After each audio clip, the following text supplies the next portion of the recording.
स्वागत है आप सबका न्यूरल साइफर में। एक बार फिर से मैं अभिषेक मिश्रा आ गया हूं सी प्लस प्लस की नई वीडियो के साथ।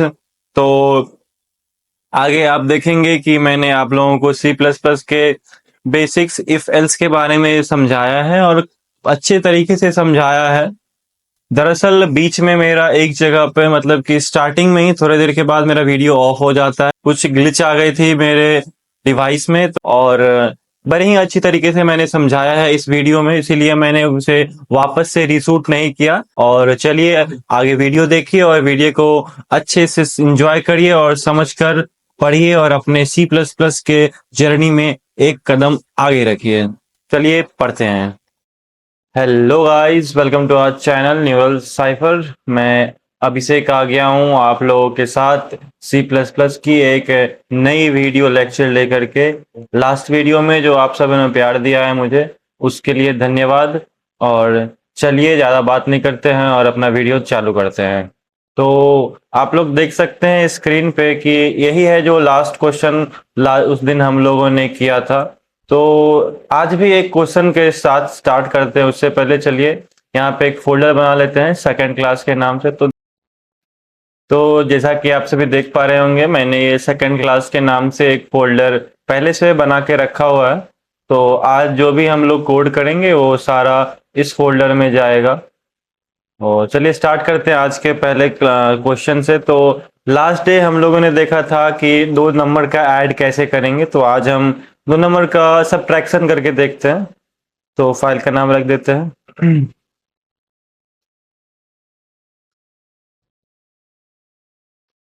ठीक है, चालू करते हैं इसको। तो सबसे पहले तो हैशटैग इंक्लूड आईओ स्ट्रीम जो बेसिक सा है वो लिख देना है। फिर ये देखिए, using name space std int main return 0। अब क्या करना है, तो अब आज हम जो भी अभी कर रहे हैं बेसिकली इस क्वेश्चन की मदद से हम लास्ट डे जो भी पढ़े हैं उसको एक बार रिवाइज कर लेंगे। तो सबसे पहले हमने सीखा था कि आउटपुट कैसे प्रिंट कराना है।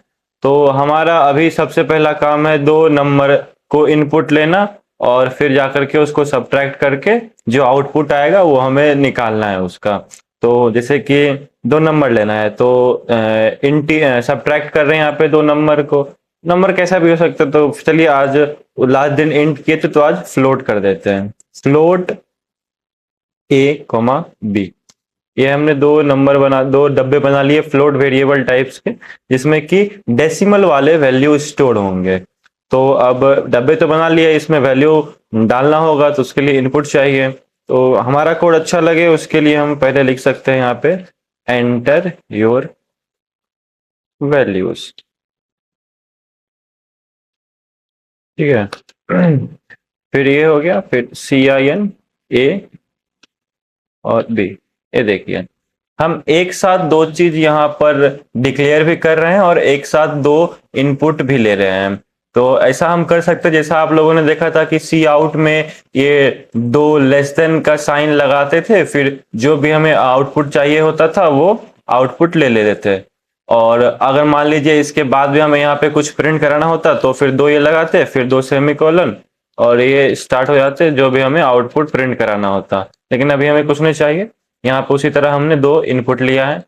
तो अब तो इनपुट ले लिए, अब हमें इसे कहीं पे स्टोर कराना होगा। जो हम स्टोर कराएंगे वो भी सेम वेरिएबल डेटा टाइप्स का होना चाहिए। जैसे कि यहाँ पे अभी हमारा फ्लोट डेटा टाइप है, तो जिस भी बक्से में हम इसे स्टोर कराएंगे उस बक्सा का टाइप फ्लोट जैसा होना चाहिए। तो चलिए एक वेरिएबल बना लेते हैं फ्लोट सी के नाम से, और फिर C equals to A minus B. इसका क्या मतलब, इसका मतलब हुआ कि सी में जो भी वैल्यू a माइनस बी हमें देगा वो जाके सी में स्टोर हो जाएगा।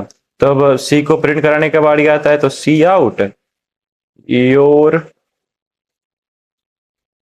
डिफरेंस इज सी।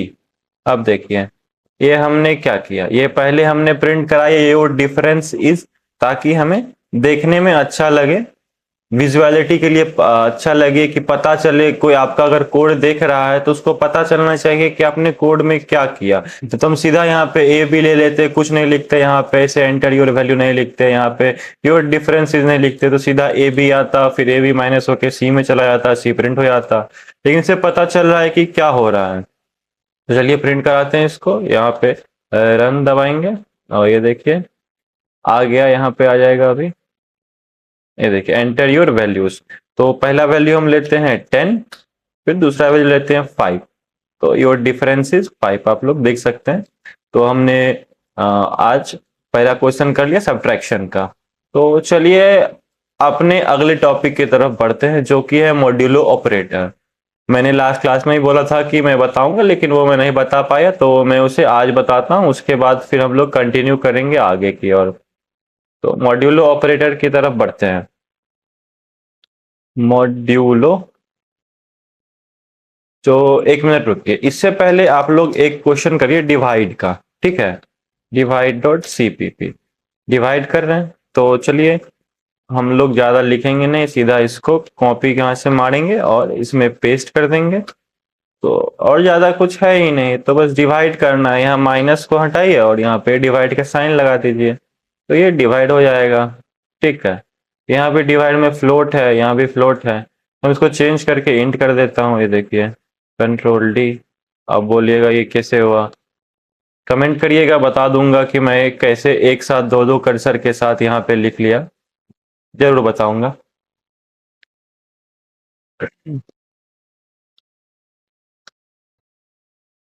तो देखिए जो भी डिवाइड कराएंगे अभी, यहाँ पे मान लीजिए हम 10 को 5 से डिवाइड कराते हैं, तो 2, 5 2 ज़ा 10, ठीक है।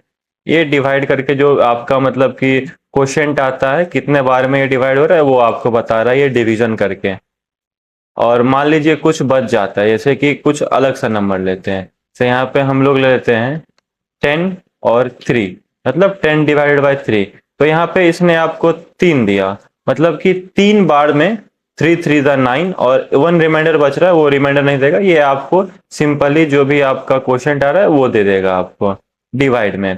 तो चलिए इस मॉड्यूलो ऑपरेटर के बारे में बात करते हैं। ये होता है मॉड्यूलो ऑपरेटर, जैसा कि आप लोग देख पा रहे होंगे। इस परसेंटेज के साइन को हम लोग मॉड्यूलो ऑपरेटर बोलते हैं, और इसका यूज हम करते हैं किसी भी चीज का रिमाइंडर फाइंड करने के लिए। जो रिमाइंडर बच गया, जो बचा उसका मतलब कितना रिमाइंडर बचा, किसी भी नंबर को अगर हम डिवाइड कर रहे हैं तो जितना भी हमारा रिमाइंडर बच जाता है, ये इस मॉड्यूलो की मदद से हम उसका निकाल सकते हैं। तो मान लीजिए हम अगर यहाँ पे a मॉड्यूलो b कर दें, तो बताइए क्या होगा। और a मॉड्यूलो b किए और यहाँ पे इनपुट डाल रहे हैं 10 13, चलिए ठीक है 13 और 2। तो 13 और 2 को डिवाइड करिएगा, तो 2 6 12 और 1 रिमाइंडर बचेगा। तो यहाँ पे आउटपुट में 1 आना चाहिए। ये देखिए 1 आ गया ना। लास्ट बार आप लोग डिवाइड कर रहे हैं तो यहाँ पे 13 डिवाइडेड बाई 2 6 देगा, और 13 मॉड्यूलो 2 1 देगा, क्योंकि 1 रिमाइंडर बचता है। तो मॉड्यूलो का ज्यादा कुछ काम नहीं है, बस आपको अगर रिमाइंडर निकालना है किसी भी चीज में, तो उसके लिए मॉड्यूलो ऑपरेटर काम आता है। हम लोग क्वेश्चन देखेंगे ऐसे, जिसमें कि इस मॉड्यूलो ऑपरेटर का यूज पड़ेगा, आपको ढेर जगह यूज पड़ेगा, बहुत ही जरूरी चीज है ये मॉड्यूलो ऑपरेटर, तो इसको ध्यान में रखिएगा। तो ठीक है, तो आगे बढ़ते हैं हम। तो आज का हमारा मेन टॉपिक होगा इफ एल्स। तो उससे स्टार्ट करते हैं। इफ एल्स, इसके बारे में जानते हैं हम लोग थोड़ा सा। पहले तो जानिए इफ एल्स क्या है। जैसा कि आप लोग से समझ पा रहे होंगे, इफ एल्स, अगर ये हुआ तो ऐसा करो, ये नहीं हुआ तो फिर ऐसा करो। मान लीजिए आपको पकौड़ी खाना है, लेकिन बादल लगा हुआ है, तो आप अपने मन में सोचें कि अगर बारिश होता है तो मैं घर में ही पकौड़ी खा लूंगा, और नहीं होता है, बारिश नहीं हुआ, तो आप बगल में टपरी है, बना हुआ है पकौड़ी, आप वहां पे जाकर के खा सकते हैं। ठीक है, इफ एल्स। ठीक, बात समझ रहे हैं मेरा, कि अगर ये हुआ तो मैं ये करूंगा, और अगर ये नहीं हुआ तो मैं उसके जगह पे कुछ और करूंगा, लेकिन करूंगा जरूर। तो आप लोगों को मैं क्वेश्चन के मदद से समझाना चाहूंगा। तो क्वेश्चन कुछ इस प्रकार है, ताकि प्रैक्टिकली आप लोग समझ भी पाएं, और कैसे हम कोड करेंगे इफ एल्स का यूज करके, वो भी आप लोग साथ साथ सीखते जाएं। तो हमारा पहला क्वेश्चन है, take positive integer input and tell if it is even or odd. आपको क्वेश्चन को समझना होगा, एक एक लाइन क्वेश्चन का ब्रेक करके देखिए कि वो क्वेश्चन बोल क्या रहा है और उसके हिसाब से हम अपने कोड में आगे बढ़ेंगे। सबसे पहले बोला है टेक पॉजिटिव इंटीजर इनपुट, तो ठीक है हम लोग ले लेंगे इनपुट। तो ठीक है, ये बेसिक सिंटैक्स है, ये आपको लिखना ही होगा हर कोड में, तो ये मैं पहले से लिख के आया हुआ हूं। तो चलिए स्टार्ट करते हैं। सबसे पहले क्या बोला है कि take positive integer input and tell if it is even or not.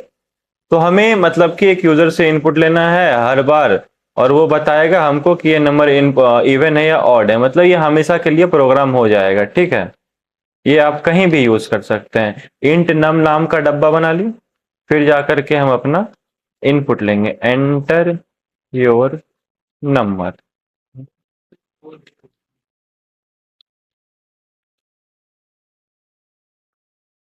ठीक, तो अब हमारा कंडीशन हमको क्या करना है, चेक करना है। कुछ भी चेक करना होता है कि क्या ये सही है या गलत है, तो फिर हमको इस इफ एल्स का यूज करना होगा। यहाँ पे अब क्या कर रहे हैं, चेक कर रहे हैं कि ये जो नंबर हम इनपुट लेंगे, ये नंबर जो हम इनपुट लेने वाले हैं यहाँ पे, वो इवन है या ऑड है। ऑड इवन तो आप सब लोगों ने पढ़ा ही होगा, बेसिक सा चीज है, स्टार्ट ही यहीं से होता है हम लोग का पढ़ाई मैथ में। तो बेसिक मैथ से इवन नंबर उसे कहते हैं जो 2 से कंप्लीटली डिविजिबल हो, और ऑड नंबर इसे कहते हैं जो 2 से कंप्लीटली डिविजिबल ना हो। तो हम लोग उसी फंडे पे यहाँ भी चलेंगे। तो इफ एल्स का सिंटैक्स जो हम लिखते हैं जिससे हमें हमारी मदद हो, हमें पता चले कि या क्या सही है क्या गलत है, तो उसका सिंटैक्स कुछ हो। सबसे पहले हम इफ देंगे, फिर ये पैरेंथेसिस देंगे, उसके बाद इसके अंदर हमें जो भी कंडीशन चेक कराना होता है वो लिखेंगे और वो चेक करके बताएगा हमको कि क्या हमारा ये कंडीशन ट्रू है या फिर रॉन्ग है। तो हमें क्या चेक करना है कि ये नंबर जो नंबर है क्या ये इवन है या नहीं है। तो नंबर इवन कब होगा, जब वो 2 से डिवाइड होकर के हमें रिमाइंडर 0 दे दे। देखिए अभी कुछ देर पहले मॉड्यूलर ऑपरेटर आप लोगों को बताया था, मॉड्यूलर ऑपरेटर रिमाइंडर देता है और यहाँ पे पता करने के लिए तो वही होगा, उसी का यूज करना पड़ेगा। तो मैंने बोला था बहुत ही यूजफुल है ये। अगर ये कंडीशन फुलफिल हुआ तो ये नंबर इवन हो जाएगा। एल्स अगर ये नहीं हुआ, मतलब कि ये जो कंडीशन है इस इफ के अंदर, ये डबल पैरेंथेसिस के अंदर जो भी कंडीशन है, अगर ये फुलफिल नहीं होता है तो फिर आपका जो कोड है वो इससे हटके इधर आ जाएगा और इसके अंदर जो भी स्टेटमेंट रहेगा वो प्रिंट हो जाएगा। नो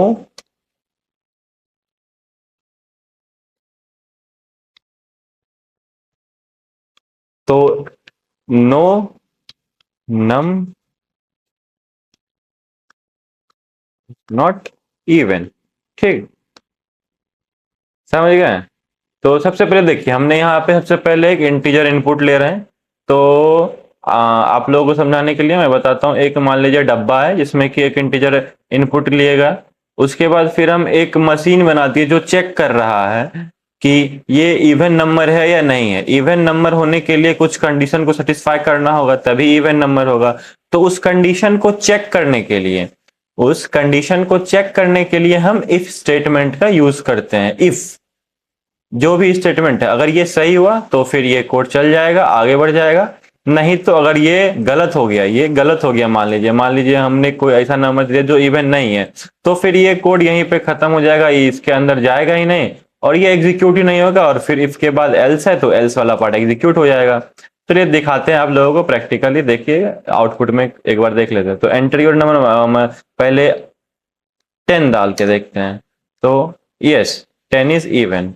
ठीक है, अब चलिए इसको थोड़ा हम स्पेस दे तो दिखने में अच्छा लगेगा आगे बार। तो फिर से हम लोग इसको रन कराते हैं, एंटर योर नंबर। अब हम देखिए 5 डालें तो नो 5 इज नॉट इवन। ठीक है, आप देख पा रहे होंगे 5 इवन नहीं है और 10 इवन है। ठीक, तो इस तरह ये क्वेश्चन कंप्लीट होता है। अगर आप लोगों को कहीं भी कोई भी डाउट हो तो कमेंट सेक्शन में जरूर बताइएगा और चैनल को सब्सक्राइब करना नहीं भूलिएगा। ये पार्ट तो आप लोग समझ गए कि हमने पहले इफ स्टेटमेंट चलाया, अगर ये एग्जीक्यूट हो गया तो ठीक है, वहीं पे हमारा कोड खत्म हो जाएगा। नहीं हुआ एग्जीक्यूट तो फिर इफ के साथ एल्स, मतलब एक इफ के साथ एक एल्स आएगा। क्या कि ये कंडीशन नहीं, तो अगर ऐसा नहीं हुआ तो हम ऐसा कर लेंगे। एक और तरीका है इसको लिखने का, हम लोग एक ही साथ दो इफ का यूज कर सकते हैं। मान लीजिए हम यहां एल्स को हटा दें, तो उसके जगह हम इफ क्या, इफ नंबर, मतलब अब यहां पे हम ऑड के लिए पता कर रहे हैं, तो मान लो यहां पे if num modulo 2 not equal to 0। देखिए कि दो इफ है और दोनों में हमने कंडीशन डाल दिया, जो भी कंडीशन ट्रू होगा वो चल जाएगा। तो चलिए रन करा के देखते हैं। रन करा दिया, enter your number 10, yes 10 is even, 10 is even है, ये वाला कंडीशन सेटिस्फाई हो गया यहाँ पे और 10 इवन हो गया। फिर इसको भी आप लोगों को दिखा देता हूं एक बार और, ये देखिए 5, 5 इज ऑड, ये पहला वाला चला ही नहीं क्योंकि 5 मॉड्यूलो 2 तो 1 हो जाएगा, 1 रिमाइंडर बचेगा, और यहाँ पे 5 मॉड्यूलो 2 नॉट इक्वल टू 0 है, 10 है। तो समझ रहे होंगे आप लोग कि कैसे में हम लोगों ने दो तरीके से ऑड इवन का पता कर लिया।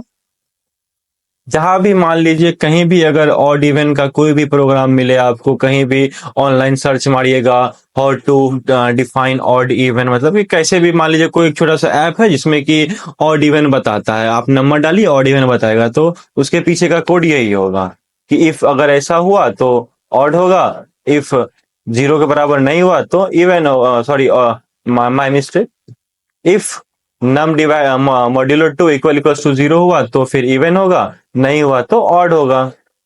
अब देखिए मैंने यहाँ पे दो अलग अलग इफ स्टेटमेंट का यूज किया, कोई दिक्कत नहीं, हम कई सारे इफ स्टेटमेंट का यूज कर सकते हैं। इफ ये तो इफ ये, मतलब इसका मतलब क्या हुआ, एक बार ये भी चलेगा और उसके बाद इसको भी देखेगा वो, भले ही ये चल जाए, भले ही हम लोगों ने देखा कि वहां पे दो मतलब कि पहला केस में जब हम लोगों ने 10 दिया तो फिर 10 प्रिंट इवन के तौर पे हुआ, और जब हम लोग 5 दे रहे थे तो उसको ऑड बता रहा था।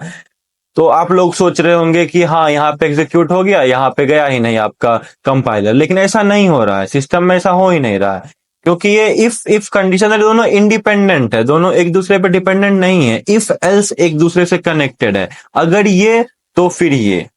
लेकिन यहाँ पे तो अगर ये या ये दो ऑप्शन है आपके पास, तो दोनों ऑप्शन को आप एक्सप्लोर करोगे पहले, फिर जाकर के डिसीजन लोगे कौन सा सही है।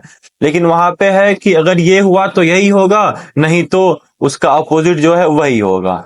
ठीक, तो आप बेसिकली एक कोड में कितने भी सारे इफ कहीं भी यूज कर सकते हैं, लेकिन लेकिन लेकिन अगर आपको एल्स यूज करना हो, अगर आपको एल्स यूज करना होगा तो उसके लिए आपको एक इफ डालना जरूरी ही है, क्योंकि एल्स क्या, एल्स को तो बताना पड़ेगा ना, क्या नहीं होगा तो हम काम करेंगे, अब कुछ हो ही नहीं रहा है तो वो काम क्या करेगा, तो वो आपको सिंपली एक एरर थ्रो कर देगा।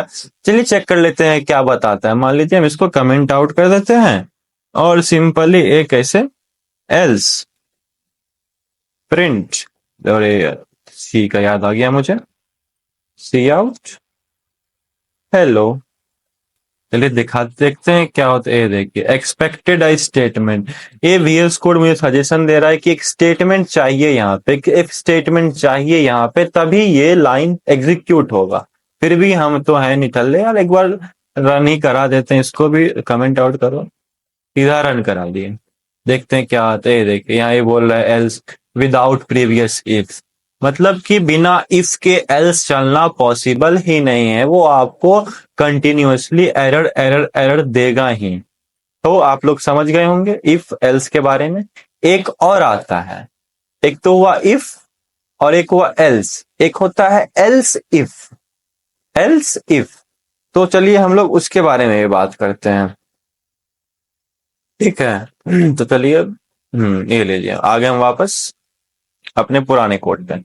तो यहाँ पे क्या हो रहा था, पहले ये कंडीशन चेक कर रहा था और फिर ये कंडीशन चेक कर रहा था। मैंने आप लोगों को क्या बोला था कि पहले दोनों कंडीशन यहाँ पे चेक होगा, क्योंकि दोनों इंडिपेंडेंट है एक दूसरे से। तो अगर आप लोगों को भरोसा नहीं होता है तो ये देखिए मैं यहाँ पे ऐसे नॉट हटा करके दोनों में इक्वल टू लगा देता हूँ। मान लीजिए कि हम कोई नंबर इनपुट करते हैं, यहाँ पे 10 दिया, ये देखिए yes 10 is even 10 is odd, दोनों साथ में, मतलब दोनों लाइन एग्जीक्यूट हो रहे हैं। पहले मेरा जो था वो पहले एग्जीक्यूट हो गया ये वाला पार्ट, और उसके बाद वाला पार्ट यहाँ एग्जीक्यूट हो रहा है। ठीक, समझ में आ रहा है आप लोगों को?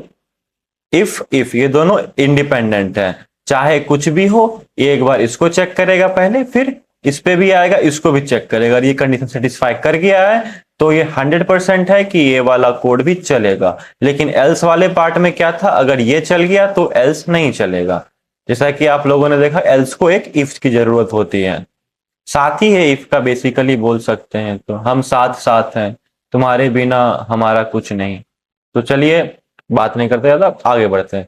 तो मैंने बोला अभी कि एक और है एल्स इफ नाम से। एल्स इफ, एल्स इफ का मतलब हुआ कि अगर ये नहीं हुआ तो इसको भी चेक करो, अगर ये नहीं हुआ तो इसको भी चेक करो, ये हो गया तो फिर ये यहीं रुक जाएगा, अगर ये हो गया तो ये यहीं रुक जाएगा, और नहीं हुआ तो फिर इसको चेक करेगा। अगर इफ स्टेटमेंट चला तो फिर आगे नहीं जाएगा, और अगर नहीं चला तो फिर आगे जाएगा। ये इसके साथ एल्स इफ आ गया है, ठीक है। उसका भी आपको मैं दिखा देता हूं एक बार प्रैक्टिकली। ये देखिए, एक बार हमने डाला यहाँ पे 10, तो ये 10 इज इवन, यहाँ चल गया, ये आगे नहीं बढ़ा। फिर से मैं दिखाता हूं आपको, एंटर नंबर 5, तो 5 इज ऑड, देखिए ये नहीं चला तो फिर ये चला। और आपको ये भी कुछ और भी दिखाता, ये देखिए, ये देखिए दोनों को इक्वल टू मैंने कर दिया यहाँ पे, दोनों सेम स्टेटमेंट डाल दिया यहाँ पे। तो क्या लगता है आपको, कैसा चलेगा? आप लोग थोड़ा सा सोचिए कि अभी क्या आउटपुट आएगा इसका, थोड़ा दिमाग लगाइए, क्या ही आ सकता है इसका आउटपुट। सोच लिए होंगे, मैं आप लोगों को दिखाता हूँ क्या होगा। तो मान लीजिए मैंने 10 इनपुट किया, अरे यस 10 इज इवन, ये तो चला ही नहीं, मैंने तो दोनों का कंडीशन सेम डाला था। मैंने ये क्या बोला आप लोग, अगर इफ चल गया तो एल्स इफ नहीं चलेगा, क्योंकि ये एल्स के जैसा ही इफ से कनेक्टेड है, कनेक्शन है इन दोनों के बीच में, ठीक है। इस एल्स इफ को भी एक इफ कंडीशन चाहिए, तभी ये एल्स इफ एग्जीक्यूट होगा। अगर ऐसा है, ये देखिए आपको मैं प्रैक्टिकली दिखा देता हूं। ये देखिए, एक्सपेक्टेड स्टेटमेंट, ये वीएस कोड मुझे बता दे रहा है कि भैया तुम गलती कर रहे हो, इफ इसको चाहिए, बिना इफ के ये अधूरे हैं, दो जिस्म एक जान है ये लोग, ठीक है। तो समझ गए होंगे आप लोग इफ एल्स एल्स इफ तीनों के बारे में। तो चलिए इस पे हम लोग एक दो क्वेश्चन करते हैं और आगे बढ़ते हैं इस पे। तो चलिए क्वेश्चन करते हैं। ये देखिए स्क्रीन पे आप लोगों को दिख रहा होगा, ये है हमारा अगला question. Take positive integer input and tell if it is divisible by 5 or not. तो हमें बेसिकली यहां बोला जा रहा है कि एक इंटीजर, पॉजिटिव इंटीजर इनपुट लेना है और बतलाना है कि क्या वो 5 से डिविजिबल है या नहीं है। ये देखिए, तो सेम क्वेश्चन हो गया जो अभी हम लोगों ने यहाँ पर इफ एल्स में देखा था। इस क्वेश्चन के लिए इवन है कि नहीं है, वहां भी तो हम वही चेक कर रहे थे कि 2 से डिवाइड है कि नहीं। तो ज्यादा कुछ नहीं करना है, इसको हम लोगों ने कॉपी कर लिया, पेस्ट मार दिया। आप लोग कॉपी पेस्ट मत मारिएगा, मुझे मुझे आती है तो मैं कॉपी पेस्ट मार रहा हूं, लेकिन आप लोग कॉपी पेस्ट नहीं मारिएगा। मैं तो ये सजेस्ट करूंगा खुद से ट्राई करें, बेटर रहेगा। प्रैक्टिस जितना करिएगा उतना बढ़िया है, ठीक है। तो ये देखिए हमारा कोड तैयार है। यहाँ पे थोड़ा सा कुछ चेंज करना होगा, इवन नहीं है पर नहीं है, is divisible by 5, is not divisible.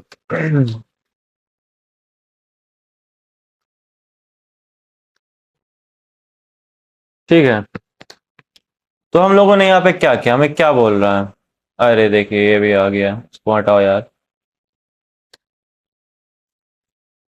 ठीक है, तो यहाँ पे बोल रहा है कि एक पॉजिटिव इंटीजर इनपुट लेना है। सबसे पहले यहाँ देखिए इंटीजर इनपुट लेना है, तो आपको ये बता रहा है कि किस टाइप का डेटा टाइप होना चाहिए। इंटीजर, इंटीजर के लिए हम लोगों ने क्या यूज करते हैं, इंट। पहला लेक्चर में देखा होगा, नहीं देखा तो आई बटन में आपको दिख रहा होगा हमारा lecture introduction to C plus plus, उसमें मैंने बता रखा है डेटा टाइप्स के बारे में, जाके वॉच करें।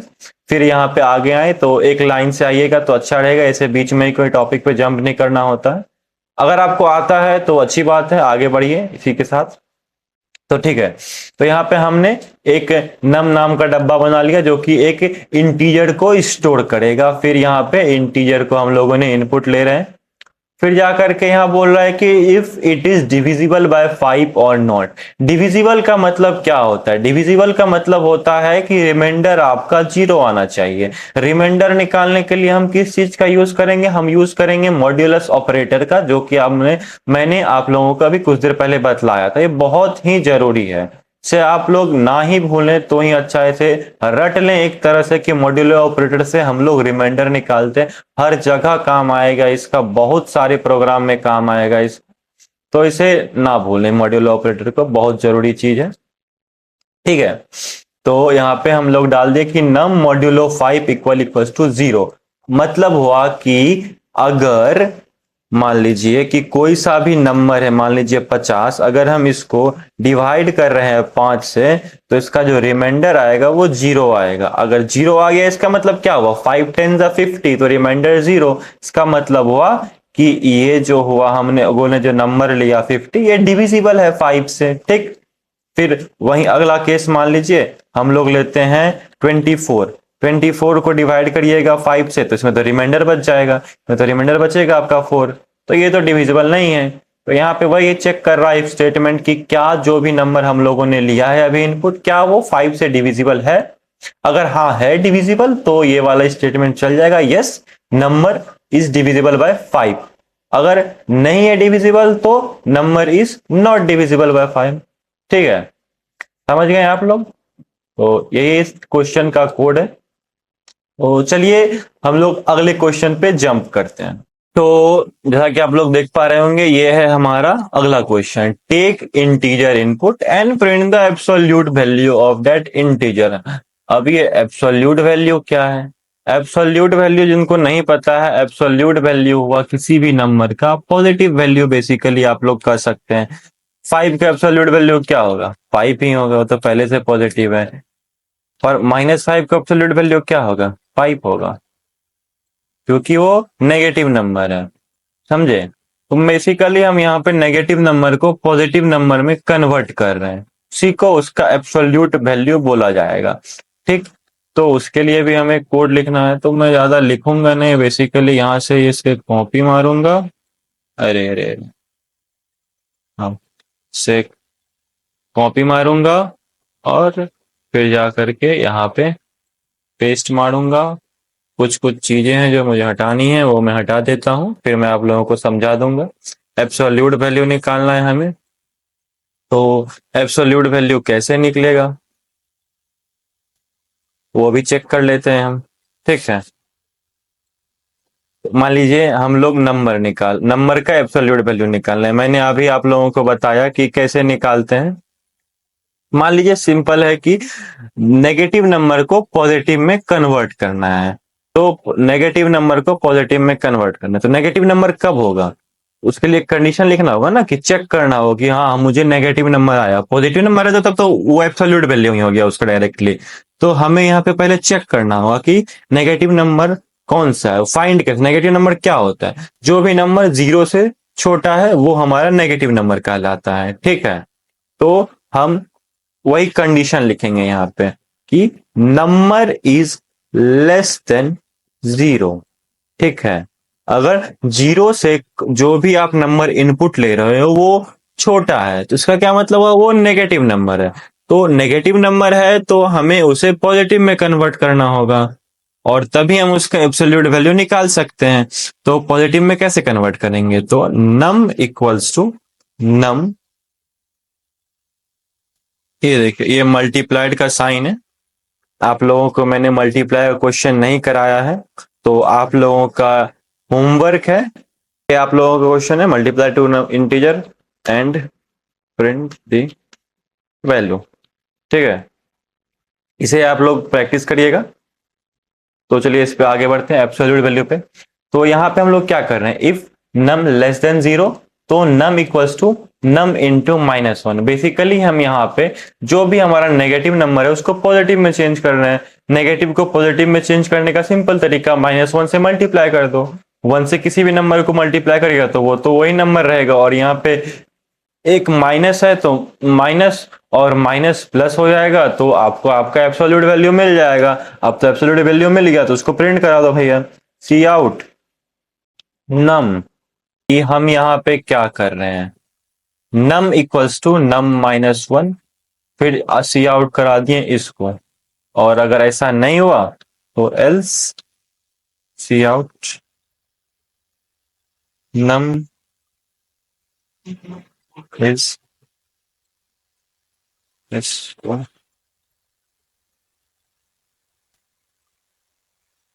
एब्सोल्यूट, वो पहले से एब्सोल्यूट है। अगर नेगेटिव होगा तभी तो उसको पॉजिटिव में चेंज करना है, जो पॉजिटिव नंबर रह गया वो तो रह ही गया। ठीक है, यहाँ पे देखिए, यहाँ पे हम लोग क्या कर रहे हैं, हमें जो नंबर इनपुट लिया हमने उसी नंबर को चेंज कर दिया। मान लीजिए कि यहाँ पे मैं आप लोगों को दिखाता हूँ कि मान लीजिए ये नम नाम का डब्बा है, इसमें कि आपने इनपुट लिया -5, ठीक है, और आगे चल के हम लोग यहाँ पे चेक कर रहे हैं कि क्या -5 0 से छोटा है। ये तो यस भाई, ये तो छोटा है, यस लेस है। अब छोटा है तो अंदर में क्या हुआ, अब जो अंदर में नम है, उस जो -5 है उसमें -1 मल्टीप्लाई हो रहा है।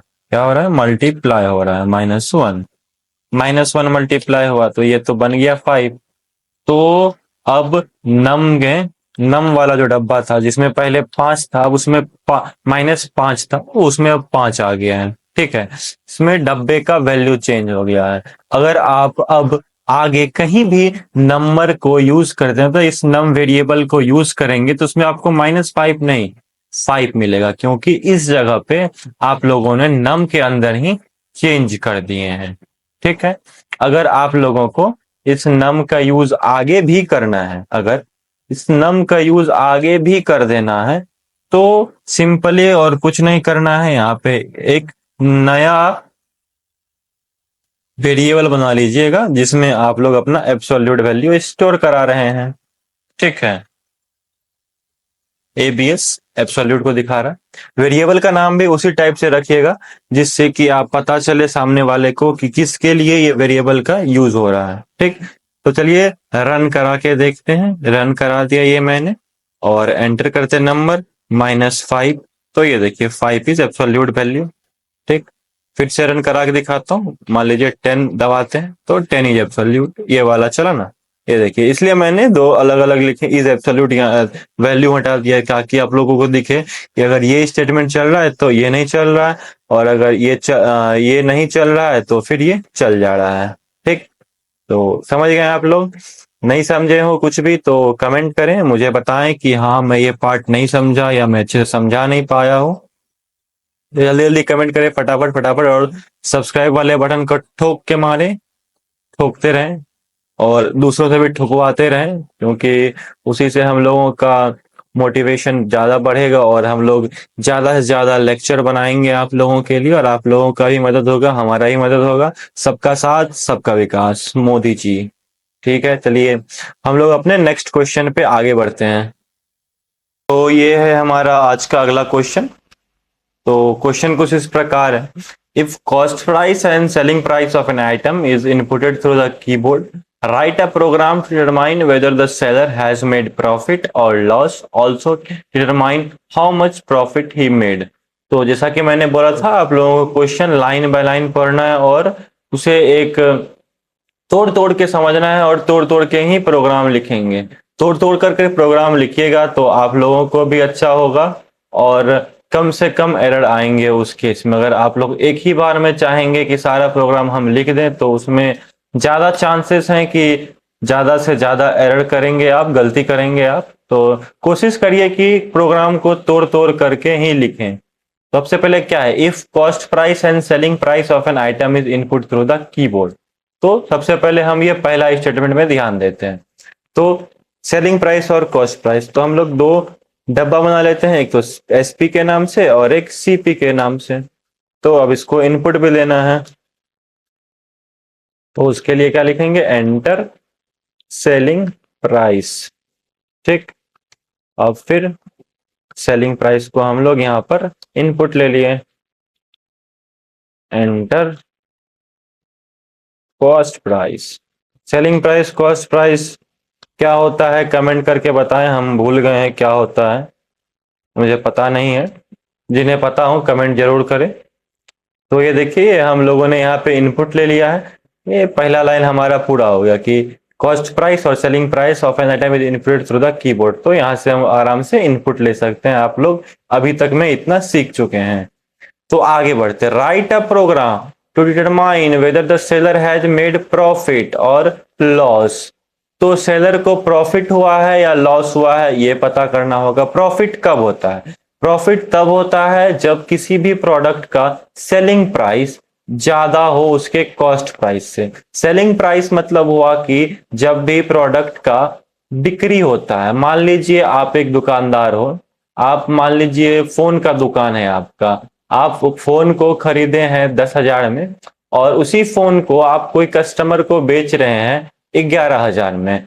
तो आपने जो जिस दाम में खरीदा था उससे आपका बेचने का दाम ज्यादा है, 11,000 है, 1,000 ज्यादा दाम है उसका, इसका मतलब आपको फायदा हुआ है 1,000 का। ठीक है, तो ये कैसे पता चला आपको? आपने देखा कि जिस भी प्राइस पे मैंने खरीदा था उससे मेरा बेचने का प्राइस ज्यादा है। लॉजिक, बेचने का प्राइस ज्यादा, यहाँ पे आपने देखा, मिलाया, किससे मिलाया? कॉस्ट प्राइस से मिलाया। वही लॉजिक हमें यहाँ भी यूज करना है। तो यहाँ पे हम सिंपल इफ स्टेटमेंट का यूज करेंगे, किस चीज के लिए? चेक करने के लिए कि if cost price is less than selling price. ये देखिए, अगर आपका कॉस्ट प्राइस कम है सेलिंग प्राइस से तो आप क्या करिएगा? आप प्रॉफिट में है, खुशी मनाइए, लड्डू बांटिए और क्या, हमें भी खिलाइए। प्रॉफिट ये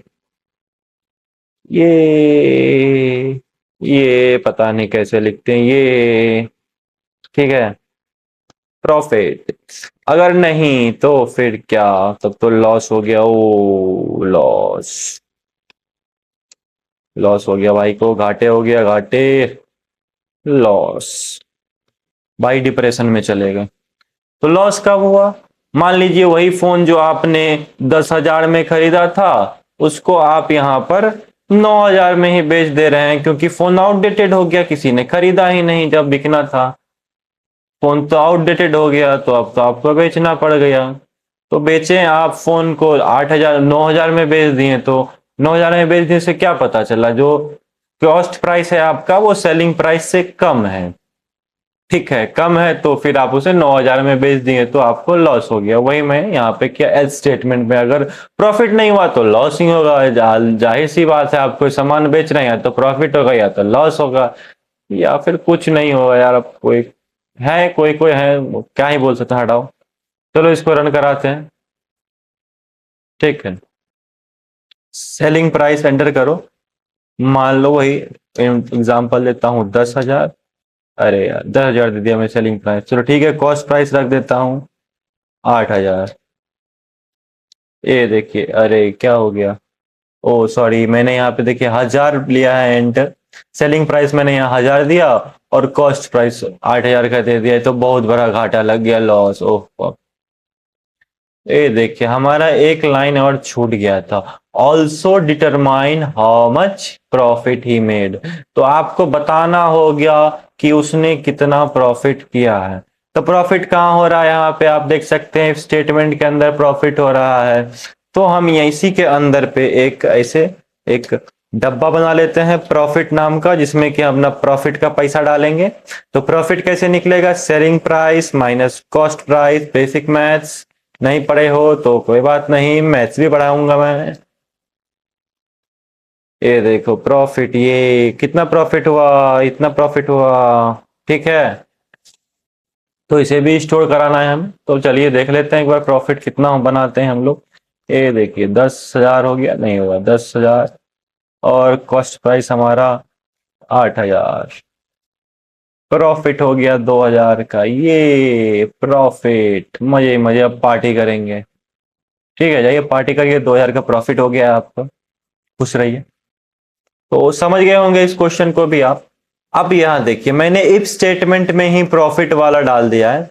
अब आप लोग सोचिए कि आपको इफ स्टेटमेंट में लॉस वाला डालना है, और मुझे कमेंट करके बताइए, इस प्रोग्राम को कमेंट करिए कि कैसे आप लिखेंगे कि कितना यहाँ पे जो प्रॉफिट है इसको बस चेंज करके कितना लॉस हुआ है उस सेलर को, वो आप मुझे कमेंट करके बताइए इस प्रोग्राम को आप कैसे लिखेंगे। इस प्रोग्राम को प्रैक्टिस करिए आप।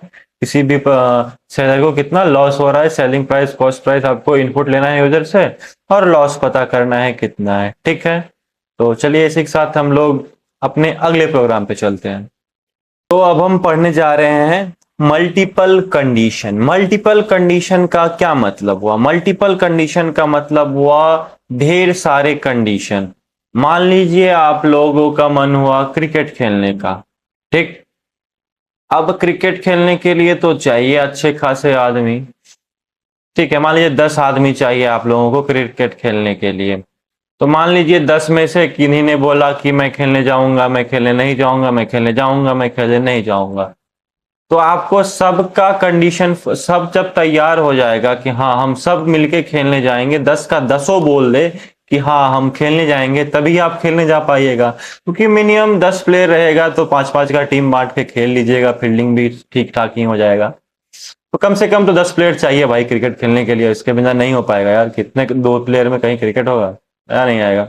ठीक है, मल्टीपल कंडीशन का बात है कि ढेर सारी सहमतियां चाहिए होती हैं किसी भी कंडीशन को फुलफिल कराने के लिए। एक बेसिक सा एग्जांपल दिया मैंने आपको क्रिकेट का। मान लीजिए 10 में से 5 बोलेगा कि मैं नहीं जाऊंगा खेलने के लिए। जब 5 नहीं गया खेलने तो 5 आदमी कहां से खेले जाएगा? तो खेला तो कैंसिल हो गया। ठीक, तो यही बात है, इसी को बोलते हैं मल्टीपल कंडीशन को। तो इस मल्टीपल कंडीशन को भी हम एक कोड के जरिए समझेंगे कि किस तरह से हम इसे इंप्लीमेंट करेंगे। ठीक है, तो मल्टीपल कंडीशन बताने से पहले मैं आपको दो सिंबल से रूबरू कराना चाहूंगा। पहला तो है ये एंड, आप सब जानते होंगे ये एंड है, ठीक। और ये देखिए ये दो एंड है। ये दो एंड क्या बताता है? अगर आप लोग अभी सेकेंड ईयर में होंगे या तो आप लोगों ने कंप्यूटर ऑर्गेनाइजेशन या फिर एनालॉग पढ़ा होगा, उसमें एंड गेट के बारे में बताया गया है। एंड गेट में क्या होता है कि जब सारा कंडीशन फुलफिल होता है तभी वो एग्जीक्यूट करता है। तो वही काम यहाँ पे भी है इस एंड का, कि पूरा कंडीशन जब फुलफिल हो जाएगा तभी आपका ये स्टेटमेंट यूज होगा। और दूसरा आता है ये और, इसको बोलते हैं और, ठीक। और ये नहीं तो ये सही, एक भी कंडीशन हो गया तो भैया चल जाएंगे। और हो गया, और मतलब क्या होता है कि 2 में से एक भी सही हो गया तो पूरा सही हो जाएगा। 0 1 तो 1 हो गया वो, क्योंकि एक तो सही है।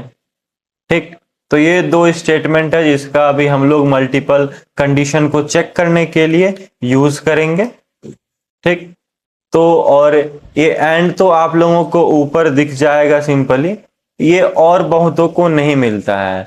तो ये और जो है आपके राइट साइड में जो एंटर का बटन है, मतलब जो पहला एंटर का बटन है आपके मतलब कीबोर्ड में, यहाँ पे जहाँ पर एल खत्म होता है, एल के लाइन में जो एंटर का बटन है, उस एंटर के बटन पे आप देखिएगा एक दो लाइन का बना होगा और एक टेढ़ा सा डंटा होगा, एकदम स्लैंट डंटा होगा।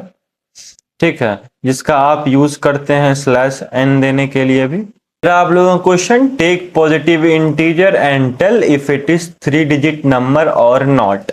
आपको बेसिकली एक इंटीजर इनपुट लेना है और बतलाना है कि वो 3 डिजिट नंबर है या नहीं है। 3 डिजिट नंबर कब होगा बताइए मुझे, कमेंट करिए जल्दी जल्दी, फटाफट कमेंट करिए। 3 डिजिट नंबर कैसे आप निकाल सकते हैं मैं तो बताऊंगा ही अभी, लेकिन मेरे कोड करने से पहले आप लोग कमेंट करें कि 3 डिजिट नंबर हम कैसे निकाल सकते हैं। जल्दी जल्दी सोचो सोचो, बेसिक मैथ्स है, अगर इतना भी नहीं आता है कोई बात नहीं यार, मैं बता दूंगा, ऐसे आप निराश मत हो।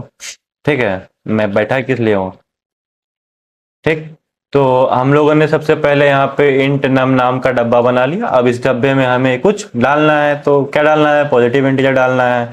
तो इनपुट ले लेते हैं हम, सी आउट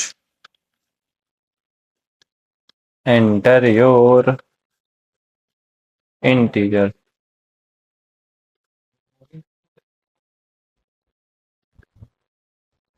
ठीक है, यहाँ पे हम लोगों ने इनपुट ले लिया। क्या बोला था मैंने कि लाइन तोड़ तोड़ करके क्वेश्चन को समझेंगे और फिर क्वेश्चन बनाएंगे। तो टेक पॉजिटिव इंटीजर, तो मैंने यहाँ पॉजिटिव इंटीजर इनपुट ले लिया है। अब क्या है, अब बताना है कि 3 डिजिट का नंबर है या नहीं। 3 डिजिट का नंबर है, ये हम कैसे बता देंगे कि ये जो है ये 3 डिजिट का नंबर है, और ये 2 डिजिट का नंबर है, और ये भी 3 डिजिट का नंबर है, ठीक है, और ये 4 डिजिट का नंबर है। ये हम कैसे बता पा रहे हैं, क्योंकि हमें पता है कि ये 3 डिजिट 4 डिजिट का है, गिन लिए हम, यहाँ पे 3 डिजिट है, यहाँ 4 डिजिट है। लेकिन कंप्यूटर तो क्या बताया था मैंने, पहला ही लेक्चर में बताया था, कंप्यूटर एक बुर्बक इंसान है। इंसान तो है नहीं, सॉरी, कंप्यूटर ही है, बेवकूफ है कंप्यूटर, ठीक है। उसको आपको समझाना होगा, बताना होगा कि कैसे पता करोगे यार तुम। तो बेसिकली 3 डिजिट का नंबर कहां से कहां तक लाई करता है, कमेंट करें जल्दी जल्दी फटाफट, कहां से कहां तक लाई करता है 3 डिजिट का नंबर। तो 3 डिजिट का नंबर 100 से 999 तक लाई करता है कि नहीं करता है, क्योंकि 999 के बाद तो ये देखिए 1000 आ जाता है, और ये तो 4 डिजिट का नंबर है कि नहीं, 1 2 3 4, ठीक है। तो इस दोनों के बीच में 100 से 990 के बीच में जितने भी नंबर आते हैं, इंक्लूडिंग 100 एंड 999 इंक्लूडेड, ये भी तो 3 डिजिट के हैं भाई, देख सकते हो, 999 है, 100 है, 1 2 3 ठीक है। इनके बीच में जितने भी नंबर आते हैं वो सब 3 डिजिट के नंबर हैं।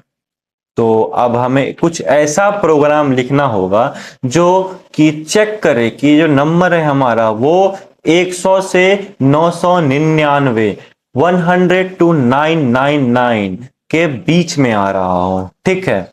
तो उसको चेक करना है। तो चेक हम किससे मदद से करते हैं, इफ से, जो कि हम लोग अभी पढ़ रहे हैं। इफ एल्स, इफ क्या, जो हमारा नंबर है वो 100 से 999 के बीच में होने के लिए सबसे पहले क्या होना चाहिए, 100 से बड़ा होगा, 100 से बड़ा होगा। क्या कि अगर मान लीजिए हम 100 से छोटे नंबर पे आते हैं, 100 से छोटा नंबर क्या है, 99। 99 तो आप देखिए 2 डिजिट का नंबर है, ये तो हमें चाहिए नहीं, हमें चाहिए 3 डिजिट का। तो जो भी हम नंबर इनपुट ले रहे हैं वो हमेशा हमेशा या तो 100 के बराबर होगा या तो 100 से बड़ा होगा, ठीक। एंड ये देखिए ये आ गया एंड, जो मैं आप लोगों को कुछ देर पहले बतला रहा था। एंड नंबर हमारा यहाँ पर 999 के इक्वल होगा या फिर उसके बराबर होगा, ठीक है। अगर ऐसा हो गया तो फिर क्या होगा, यस, इट इज 80 से अच्छा होगा। हम यहाँ पे नंबर लिख देते हैं यार, क्या दिक्कत है। Yes, num is 3 digit number, ठीक है ना। ओहो, यहाँ देखिए वो ईओटी छूट गया, ये सिली सिली मिस्टेक है यार, होता ही है मिस्टेक, कुछ नहीं कर सकते हैं, थोड़ा थोड़ा मिस्टेक तो होगा ही, थोड़ी ना कोई प्रो कोडर कोई नहीं बनता भाई, सबसे मिस्टेक होते हैं, मिस्टेक से ही इंसान सीखता है। यहाँ देखिए मुझे सजेशन भी दे रहा है, एक्सपेक्ट सेमी कोलन, ये आपको बताएगा VS कोड, मदद भी करेगा, फ्रेंडली है। मैंने बोला ही था अपने पहले ही तो VS कोड इंस्टॉलेशन वाले वीडियो में, आई बटन पे आपको लिंक दिख रहा होगा। अगर अभी तक आप लोग कोई ऑनलाइन कंपाइलर यूज कर रहे हो तो VS कोड इंस्टॉल करें, उसे यूज करें, देखिए कितना फायदेमंद है, मुझे हमेशा बता रहा है कि क्या होगा भाई। No, num is not a 3 digit number, ठीक है। अगर यहाँ पे पहले समझते हैं हम लोग, यहाँ पे जो मैंने तो लिख दिया यहाँ पे ये, लेकिन ये फुलफिल कैसे कर पा रहा है। तो सबसे पहले देखिए मैं आप लोगों को समझाता हूँ। यहाँ पे ये जो आप लोगों ने नम नाम का डब्बा बनाया, ठीक, मान लीजिए उस पे आप लोगों ने डाला है 105, 105 डाला है इनपुट में। आप लोगों को तो दिख रहा होगा ये 3 डिजिट का नंबर है, लेकिन हमें प्रोग्राम को चलाना है, हम लोग ड्राई रन करके देख रहे हैं कि हमारा प्रोग्राम काम कैसे कर रहा है। तो सबसे पहले हमने नम में ये इनपुट डाला, तो ये नम के डब्बे में जाकर के 105 जाके बैठ गया कि हाँ भैया हम नम में हैं।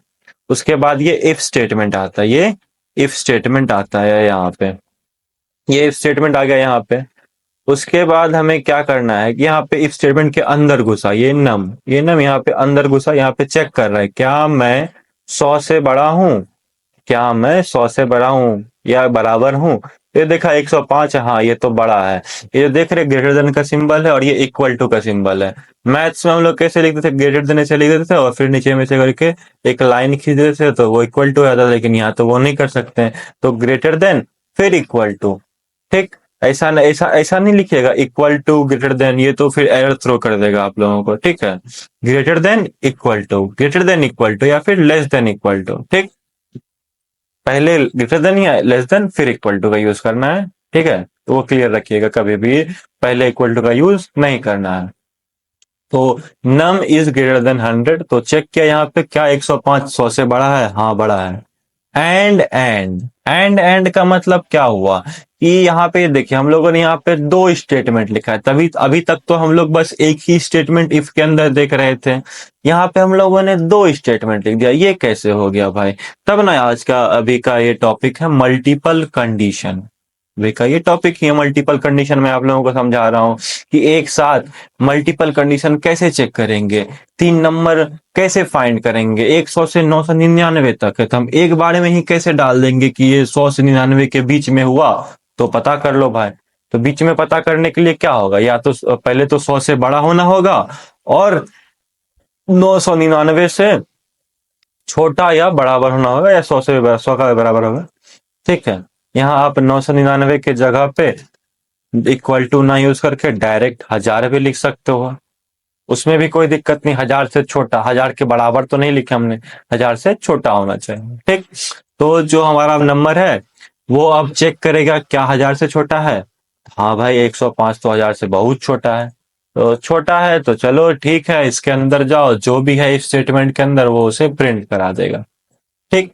प्रिंट करा दिया और आपका नंबर पता चल गया कि हाँ भाई वो 3 डिजिट का नंबर है, मान लो। अब वहीं 105 की जगह हम 10 ले लेते हैं, 10 ले लिया हमने, 10 ले लिया। तो 10 ले लिया तो यहाँ जो पहला कंडीशन है नम इज ग्रेटर देन 100, वो तो फुलफिल ही नहीं हुआ, पहला कंडीशन ही फुलफिल नहीं हो रहा है आपका। तो दूसरा पे वो मान लीजिए नहीं जाएगा, पहला कंडीशन ही फुलफिल नहीं हुआ तो वहीं पे वो ड्रॉप कर देगा। आपका पहला कंडीशन फुलफिल ही नहीं हुआ तो वहीं पे वो ड्रॉप कर देगा और आपको ये एल्स स्टेटमेंट में जो भी है वो प्रिंट करके दे देगा, ठीक है। वहीं पे अब अगर हम यहाँ पे इसे 1000 ले लेते हैं, 1000 ले लेते हैं, तो वापस से नम इस इफ में घुसा और स्टार्टिंग में चेक किया कि क्या नम 100 से बड़ा है। अरे ये तो देखा बहुत बड़ा है यार 100 से, हाँ भाई तुम तो बड़े हो यार 100 से, तो ये आगे बढ़ गया। फिर देखा यहाँ एंड, अच्छा मतलब कि दोनों कंडीशन फुलफिल होना चाहिए मेरा। तो फिर देखा क्या नम 1000 से छोटा है, अरे नहीं यार नम तो 1000 के बराबर है, छोटा तो नहीं है।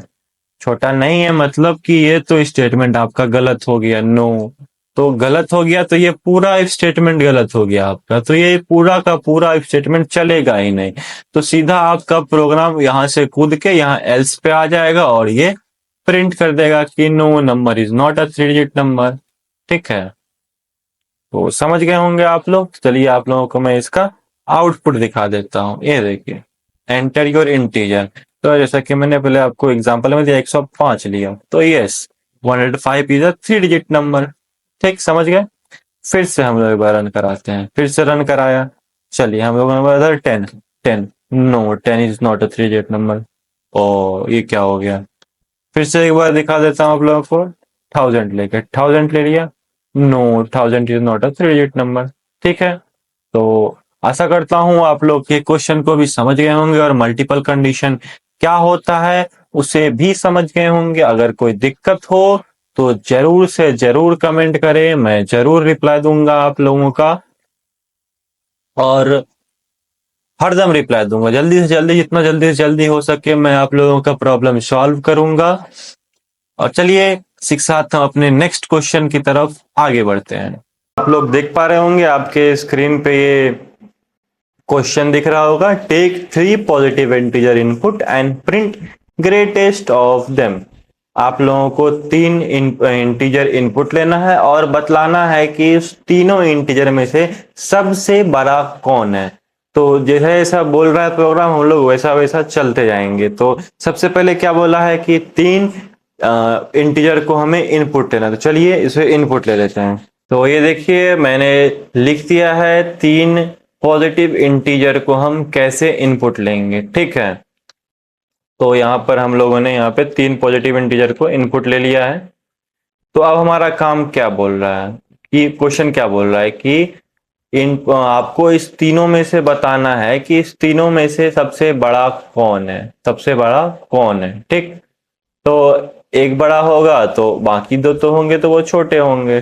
तो हम यहाँ पे इफ लगाते हैं, फिर देखते हैं अगर if A greater than B, if A greater than B, अगर ए बी से बड़ा है तो and A is also greater than C, दोनों से बड़ा होगा तब ना कि ए इज ग्रेटर,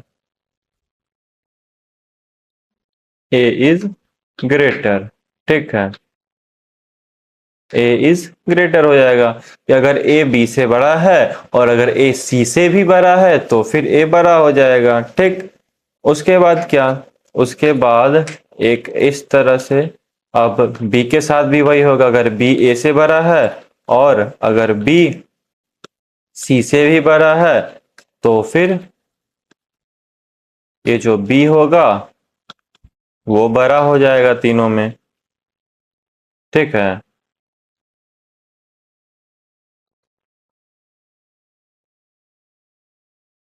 वो बी बड़ा हो जाएगा तीनों में। फिर वही सेम काम, अब देखिए ये भी हो गया ये भी हो गया, हम सिंपली यहाँ एल्स का यूज कर लेंगे, एल्स सी आउट, अगर दोनों नहीं हुआ तो भाई एक ही बच रहा है यहाँ पे सी, सी इज ग्रेटर। ये थोड़ा डम्प वे है कोड लिखने का जो मैंने इस क्वेश्चन का कोड लिखा है, मैं आगे चल के आप लोगों को इस क्वेश्चन का अच्छे से समझाऊंगा नेस्टेड इफ एल्स के रूप में, बने रहिए वीडियो में। ये देखिए हम लोगों ने एक कोड लिख दिया है, ये 3 इंटीजर इनपुट लेगा, फिर यहाँ पर इनपुट ले लिया, फिर यहाँ पे चेक किया पहले इंटीजर के लिए कि क्या वो दूसरे इंटीजर और तीसरे इंटीजर से बड़ा है, तो दोनों से बड़ा होगा तभी चलेगा। एंड का काम क्या है कि दोनों स्टेटमेंट जो भी एंड के दोनों तरफ हो, एंड के साथ हो, जितना भी स्टेटमेंट है वो सब का सब ट्रू होना चाहिए तभी ये एंड स्टेटमेंट काम करेगा। सी आउट ए इज ग्रेटर, और फिर यहाँ पे भी चेक हो रहा है दूसरे नंबर के लिए कि बी इज ग्रेटर। अब देखो भाई, अब पहला नंबर चेक हो गया नहीं है बड़ा, दूसरा नंबर भी चेक हो गया नहीं है बड़ा, तो बच तो रहा है तीसरा, तो वही होगा बड़ा, तो उसी को हमने बड़ा मान लिया। चलिए प्रिंट करा के देखते हैं।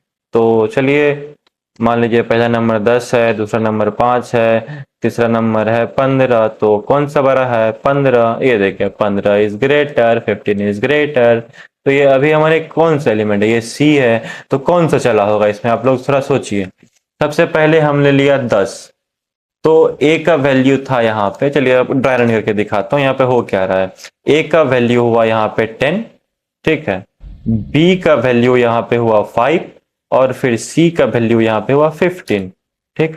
फिर इफ के अंदर गया, इफ के अंदर देखा कि 10 तो मेरा 5 से बड़ा है, हाँ भाई बड़ा है भाई एकदम बड़ा है, आगे बढ़ा। फिर 10 का चेक किया क्या वो 15 से बड़ा है, 15 से तो नहीं बड़ा है यार, छोटा है, तो गलत हो गया, तो ये वाला नहीं चला, ये वाला नहीं चला, ये वाला इफ नहीं चला, आगे बढ़ गया, अरे यार ये क्या हो गया, ठीक है ये वाला नहीं चला।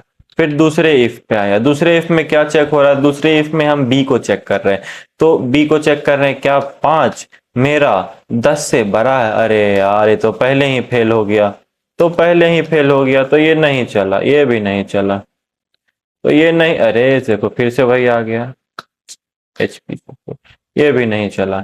अब दोनों इफ नहीं चला तो बचा तो एल्स है, ये जो इस इफ के साथ था ये एल्स का, ये इस इफ के साथ रिश्ता नाता है, इसके साथ कोई भी नहीं है, ये मान लीजिए तीसरा कोई बाहर का बंदा है आ गया है इन दोनों के बीच में, तो ये तो एफ एल्स है, ये चल जाएगा, इसके अंदर हमने जो भी रखा हो वो चल जाएगा। यहाँ पे बता देगा कि 15 इज ग्रेटर, जो कि एक्चुअली में ग्रेटर है। ठीक है, समझ गए ना आप लोग? नहीं समझे तो कमेंट करिए, जरूर करिए कमेंट। ठीक है, ठीक है।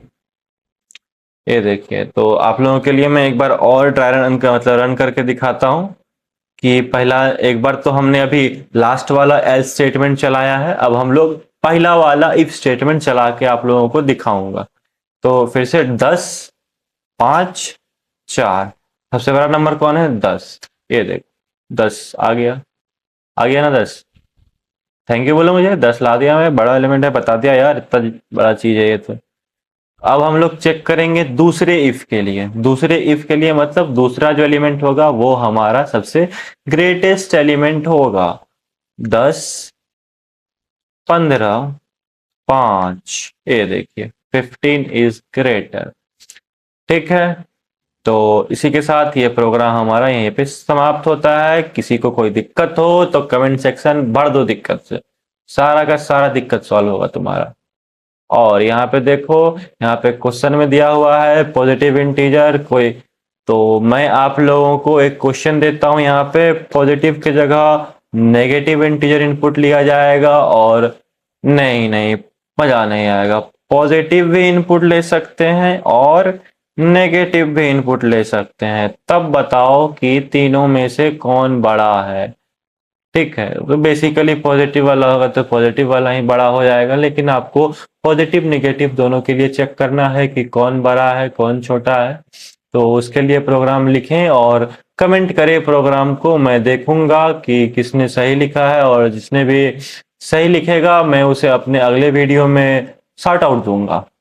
ओके, तो अब हम लोग इफ एल्स के लास्ट पार्ट में आ गए हैं, जो कि है nested if else.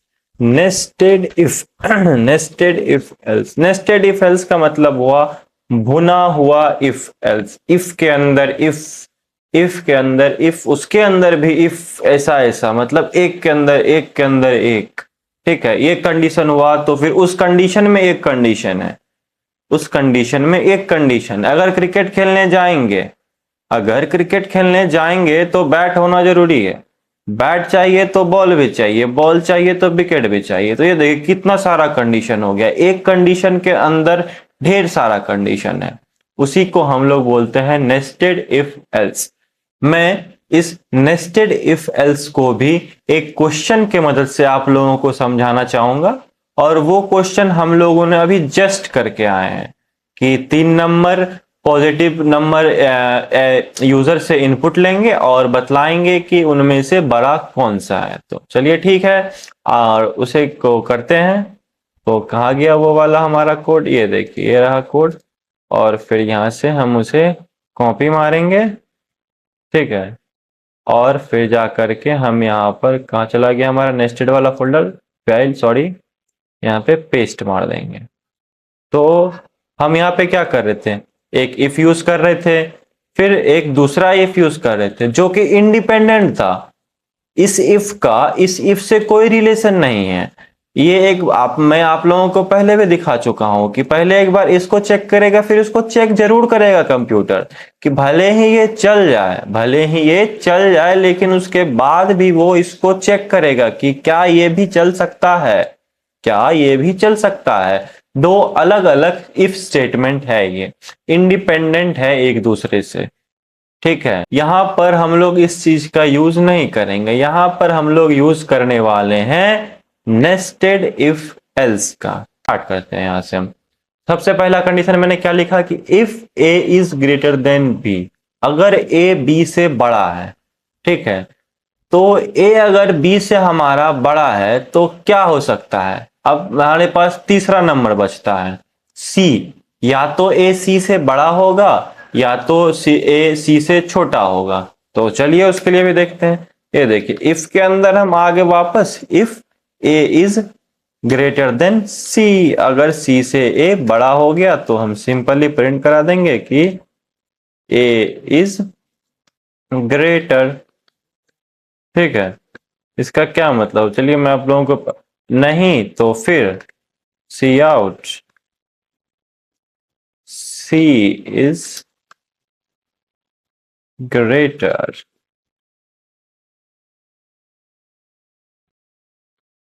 C is greater हो गया, समझे। अगर A B से बड़ा है तो ये चेक कर रहा है क्या वो C से भी बड़ा है। अगर हाँ C से ही बड़ा है तो A बड़ा है सबसे, और अगर नहीं तो फिर C बड़ा है। तो उसके बाद देखिए इफ हो गया, और ये आया एल्स। इसका ये एल्स किससे कनेक्टेड है, ये इस इफ से कनेक्टेड है। ये देखिए लाइन भी दिख रहा होगा आपको, स्ट्रेट यहाँ पे खत्म हो रहा है, उसका है सॉरी। एल्स ये इफ से कनेक्टेड है। अब एल्स क्या होगा, अगर ए बी से बड़ा नहीं है तो इसका क्या मतलब हुआ, बी ए से बड़ा है, बी ए से बड़ा है।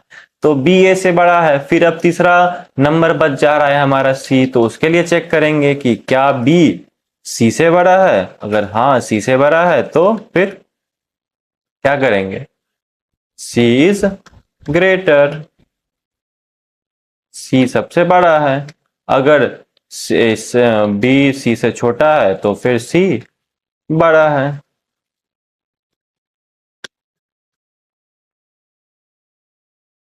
ठीक है, तो चलिए इसका हम लोग एक बार ड्राई रन करके आपको समझा देते हैं कि इस कोड में आखिर हो क्या रहा है, मैं आपको क्या समझाना चाह रहा हूं।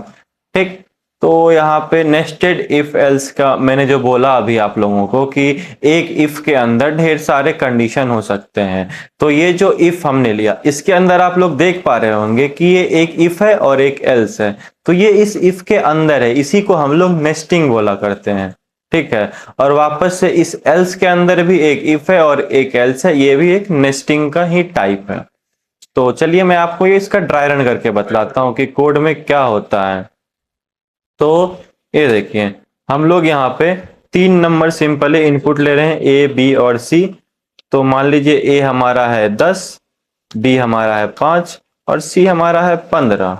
ठीक है, तो सबसे पहले यहां पर क्या हुआ कि चेक हुआ कि if A greater than B. क्या चेक हो रहा है यहाँ पे, if A greater than B, क्या ए हमारा बी से बड़ा है, क्या बड़ा है। तो यहाँ पे क्या है कि 10 क्या 5 से बड़ा है, हाँ भाई बिल्कुल बड़ा है यार, दिख रहा है, साफ साफ दिख रहा है। मतलब मैं ऐसे दिखा रहा हूं आप लोगों को, कंप्यूटर को नहीं दिखा है, कंप्यूटर को समझ में आ रहा है कि हाँ। अरे यार यहाँ पे क्या हो गया, ये देख यहाँ का यहाँ, अरे यार क्या बताऊं मैं आप लोगों को।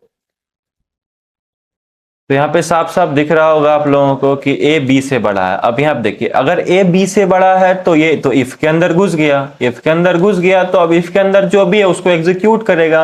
अब इफ के अंदर फिर एक और इफ आता है, एक और कंडीशन आता है कि क्या ए सी से भी बड़ा है। तो वापस से इसके अंदर एक और कंडीशन आ रहा है, इसके अंदर क्वेश्चन आ रहा है कि क्या ए सी से बड़ा है। तो नहीं, देखो यार नो, सी से तो ये छोटा है भाई, 15 बड़ा है ज्यादा ना, तो ये सी से छोटा है। तो ये वाला कंडीशन तो नहीं चला। फिर ये एल्स पार्ट पे आया और इस कंडीशन को एग्जीक्यूट करा दिया कि इस तीनों में सी बड़ा है सबसे। तो आप देख पा रहे होंगे 15 है यहाँ पे और 15 सबसे बड़ा है यहाँ पर। तो सबसे बड़ा कौन हुआ, सी हुआ। तो सिंपली ये इफ कंडीशन के अंदर घुसा, फिर ये इफ को चेक किया, ये भी नहीं चला, तो फिर ये एल्स को प्रिंट कर दिया यहाँ पर। उसके बाद क्या होता है कि जब ये हो गया तो अब तो ये एल्स वाला पार्ट चलेगा ही नहीं, तो क्योंकि मुझे पता चल गया इन तीनों नंबर में से 15 सबसे बड़ा नंबर है। ठीक है, ठीक, तो आशा करता हूं आप लोग समझ पा रहे होंगे। तो एक बार इस कोड को मैं आप लोगों को रन करा करके दिखा देता हूं। 3 नंबर हमें इनपुट लेना है, एंटर 3 नंबर, तो 15 10 3। ये देखिए 15 इज ग्रेटर, यहाँ पे मैंने क्या लिया 15, पहला नंबर ही सबसे बड़ा ले लिया, पहला नंबर बड़ा लिया तो ये वाला स्टेटमेंट चल गया और ये बता दिया मुझे यहाँ पे। बाकी का कोड एग्जीक्यूट ही नहीं हुआ, यहीं पे हमारा कोड खत्म हो गया और हमें हमारा आउटपुट मिल गया। तो इसी को बोलते हैं नेस्टेड लूप।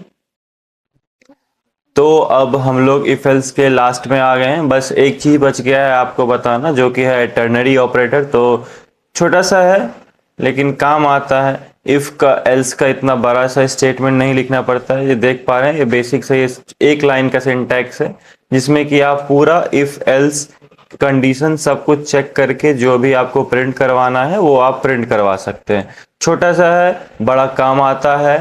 बहुत जगह पे आपको मान लीजिए बड़े प्रोग्राम में कभी कुछ कंडीशन चेक करना हो, कुछ प्रिंट कराना हो, तो ये एक लाइन का कोड है, आप लोग याद रखिएगा और तुरंत हो जाएगा। तो सबसे पहले क्या होता है कि हम किसी भी चीज का मतलब जो भी चेक करा रहे हैं, जो भी कंडीशन है, हम उसको लिखते हैं। आप यहाँ देख पा रहे होंगे सिंटैक्स है इसका ये बेसिक सा, कि स्टार्टिंग में ये पैरेंथेसिस के अंदर हम कंडीशन लिखते हैं पहले, फिर एक क्वेश्चन मार्क का साइन चेक करने के लिए कि इफ ट्रू, अगर ट्रू हो गया, ये क्वेश्चन मार्क बेसिकली इफ के लिए है, और ये जो आपको डबल कोटेड है ये आपको एल्स के लिए है। तो अगर कंडीशन आपका ट्रू होगा तो यहाँ पे कंडीशन हिट करेगा और चल जाएगा, और अगर कंडीशन फॉल्स होगा तो ये वाला हिट कर देगा। तो चलिए इसको समझते हैं एक बेसिक सा प्रोग्राम के साथ। तो बेसिकली इस प्रोग्राम में हम अभी चेक करेंगे कि कौन नंबर इवन है या फिर ऑड है। तो उसके लिए आप लोगों ने पहले मैं बता चुका हूँ इस लेक्चर में ही इवन ऑड कैसे चेक किया जाता है, और ये एक लाइन में अभी मैं आप लोगों को लिख करके दिखा दूंगा। तो देखिए मान लीजिए ये हमने इनपुट ले रहा हूँ यूजर से, एंटर योर नंबर, यहाँ यूजर अपना नंबर इनपुट करेगा और फिर यहाँ पे जो भी नंबर इनपुट हो रहा है वो एन को डिफाइन हो जाएगा। डिफाइन हो गया, अब ये वाला सिंटैक्स हमको यूज करना है। तो मैंने क्या बताया, सबसे पहले कंडीशन लिखना है। कंडीशन लिखना है किसके अंदर, पैरेंथेसिस के अंदर। कंडीशन क्या है कि n मॉड्यूलो 2 इक्वल्स टू 0, यही कंडीशन है इवन नंबर के लिए।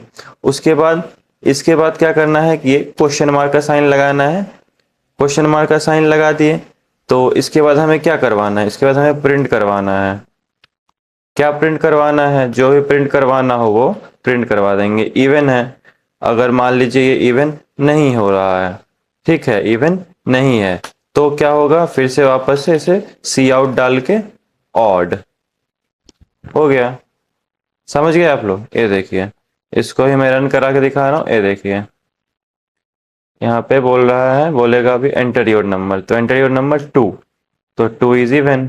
वापस से एक बार चेक कर लेते हैं ऑड के लिए भी, 5 ऑड है हमारा। तो आप समझ गए होंगे कि यहाँ पे क्या हो रहा है इस प्रोग्राम में। तो आप लोग देख सकते हैं कि यहाँ पर ये हमारा आ गया ऑड नंबर, और ये कैसे एग्जीक्यूट हो रहा है मैं वापस एक बार फिर समझा देता हूँ। ये पहले कंडीशन चेक किया कि क्या कंडीशन है, अगर ये कंडीशन ट्रू होता है तो ये वाला आउटपुट आ जाएगा जो भी आप इस क्वेश्चन मार्क के बाद लिखेंगे, और अगर ये कंडीशन फॉल्स हो जाता है तो ये वाला आउटपुट आ जाएगा। ठीक है, तो चलिए हम अपने लेक्चर के लास्ट पार्ट में आ गए हैं। तो अब हम लोग देखने जा रहे हैं स्विच केस को। यहाँ पे दिख रहा होगा मैंने एक क्वेश्चन लिखा हुआ है, make a calculator using a switch case, लेकिन यहाँ नीचे में प्रोग्राम भी लिखा हुआ है मैंने, जिसमें कि मैंने बेसिक सा कैलकुलेटर बनाया है बिना स्विच केस के मदद से। तो पहले चलिए मैं आप लोगों को इसका मतलब समझा देता हूँ प्रोग्राम का, और फिर हम लोग आगे बढ़ेंगे। Basically switch case if else का ही एक रिप्लेसमेंट है। इसका ज्यादातर यूज कहीं आता नहीं है, बस कॉलेज एग्जाम्स में इनका यूज है, कहीं इंटरव्यू में या फिर कोई भी आपसे ये स्विच केस के बारे में नहीं पूछेगा, लेकिन कॉलेज एग्जाम में आप सबसे पूछ सकता है, तो इसलिए मैं बतला रहा हूँ। तो आप लोग देख सकते हैं कि मैं यहाँ पे बेसिक सा कैलकुलेटर बना रहा हूँ बिना स्विच केस की मदद से, ताकि आप लोगों को आगे समझने में दिक्कत ना हो। तो सबसे पहले हमने यहाँ पे एक इंटीजर इनपुट ले लिया है, फिर ये एक ऑपरेंड इनपुट ले लिया है। ऑपरेंड मतलब कि हमें कौन सा ऑपरेशन कराना है, उस हिसाब से हम आगे उसको चेक भी कराएंगे कि हम क्या ऑपरेशन कराना चाह रहे हैं। फिर जाकर के हमने दूसरा इंटीजर इनपुट लिया, ठीक है। फिर पहला इफ कंडीशन लिखा कि if operand equals to plus, then हमारा प्लस कर दो एन और एम को, और हमें हमारा आउटपुट दे दो। तो और उसी तरह यहाँ पे माइनस के लिए भी है, मल्टीप्लाई के लिए भी है, और डिवाइड के लिए भी है। तो चलिए प्रोग्राम को रन कराते हैं। और अभी आप लोगों को मैं एक बहुत ही यूनिक सा चीज दिखलाऊंगा, से भूलिएगा नहीं। जैसे कि देखिए अभी यहाँ पे इंट एन, तो यहाँ पे मैंने कुछ आउटपुट में लिखा नहीं है, तो एंटर वेंटर कुछ आया नहीं, मुझे डायरेक्ट यहाँ पे इनपुट करना है नंबर। तो मान लीजिए 10, एंटर मारा, फिर हमें अब ऑपरेंड देना है प्लस, फिर एंटर मारा, फिर 5। तो ये देखिए हमें 15 आउटपुट मिल गया, 10 + 5 15। ठीक है, तो अभी हमने इनपुट कैसे लिया, पहले एक नंबर डाला, फिर एंटर प्रेस किया, फिर इनपुट लिया दूसरा, फिर नंबर एंटर दाबा, और फिर तीसरा इनपुट लिया। एक और तरीका है, इनपुट लेने का। ये हो गया एक तरीका। फिर दूसरा तरीका आप लोगों को मैं दिखाता हूँ। अच्छा सॉरी, मैं वो सेलेक्ट करके ऐसे सेलेक्ट करके रखिएगा और रन करिएगा। तो आप लोगों ने देखा अभी जो मेरा एरर आया वैसा ही एरर आपका भी आएगा, तो सेलेक्ट करके ना रखें। तो ये देखिए हमने रन कराया। पहला नंबर हम इनपुट लेते हैं 10 प्लस 5। 10 दबाया, फिर स्पेस लिया हमने, यहाँ पे एक यहाँ पे दिख रहा होगा स्पेस है, फिर अपना ऑपरेटर लगाया, फिर स्पेस लिया। इस तरह भी हम इनपुट ले सकते हैं, हमारा आउटपुट आ जाएगा। अब हम अगले तरीका को देखते हैं। यहाँ देखिए 10 प्लस 5, ये एक और तरीका है इनपुट लेने का। यहाँ पे हम लोग बिना स्पेस दिए ही इनपुट ले रहे हैं। क्यों ले रहे हैं इनपुट बिना स्पेस दिए ही? क्योंकि यहाँ जो हमारा डेटा टाइप है, जो लगातार डेटा टाइप है वो अलग अलग है। पहला इंट है, फिर कैर है, फिर इंट है।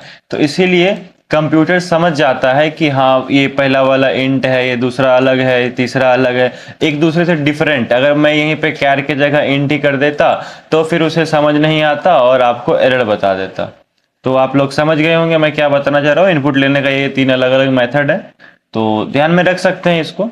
तो चलिए मैं जो आप लोगों को ये बताने वाला हूँ स्विच केस, जो हमारे लेक्चर का एंड है, उस पर फोकस करते हैं। तो इसे मैं कमेंट आउट कर देता हूँ। कमेंट आउट का शॉर्टकट क्या है? कमेंट करें आप लोग। मैंने आप लोगों को पहले लेक्चर में बताया हुआ है। तो ये देखिए यहाँ मैं स्विच केस का बेसिक सा सिंटैक्स लिख करके रखा हूँ पहले से आप लोगों के लिए। इसमें है स्विच एक्सप्रेशन, फिर केस कांस्टेंट 1 ब्ला ब्ला ब्ला ब्ला। ये इसको रटने की कोई ज़रूरत नहीं है, मैं आप लोगों को डायरेक्टली प्रोग्राम करके दिखला देता हूँ क्या क्या है स्विच केस। या जो ये एक्सप्रेशन है इसी पे स्विच केस में पूरा काम होता है कि यहाँ पे एक्सप्रेशन, यहाँ पे क्या हुआ एक्सप्रेशन हमारा, ये जो ऑपरेंट है वो हुआ हमारा एक्सप्रेशन इस जगह पे। ठीक है, तो हम चलिए स्टार्ट करते हैं अपना स्विच केस लिखना। तो सबसे पहले लिखना है स्विच, फिर ये पैरेंथेसिस ओपन करना है।